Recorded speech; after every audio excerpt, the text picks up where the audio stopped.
Hi friends, இங்கே கொஞ்சம் பாகற்காய் இருக்குது எங்கள் வீட்டில். அதை பறிக்கலாம் அப்படின்ட்டு வந்திருக்கோம். எவ்வளோ போல் இன்றைக்கி பாகற்காய் கிடைக்குது அப்படின்னு பார்ப்போம்.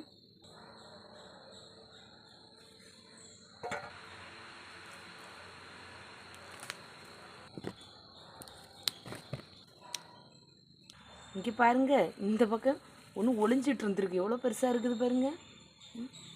அதையும் அறுவடை பண்ணியாச்சு. பாருங்கள் ஃப்ரெண்ட்ஸ், இது குளத்துல இருந்து தாமரை விதை பறிச்சிட்டு வந்து அதை நாங்கள் ஒரு டப்பாவில் ஊற வச்சு அது வேர் எடுத்த பிறகு ரெண்டாவது நாங்கள் இப்போ தொட்டியில் நட்டு வச்சுருக்குதோம். இனி இது எப்படி தழுக்குது அப்படின்னு பார்ப்போம். சின்ன சின்ன தழுவு வந்திருக்குது. இங்கே பாருங்கள், சின்ன தழுவு வந்திருக்கு. இனி பெருசாக வளர்ந்த பிறகு உங்களுக்கு இதை வீடியோவில் போடுறோம். அப்புறம் இங்கே பாருங்கள் ஃப்ரெண்ட்ஸ், ஒரு பயிர் பெருசாக இருக்குது. ஆனால் இதை நாங்கள் விதைக்கு போட்டிருக்கோம். ஏன்னா ஒன்று தான் காய்ச்சிருக்குது.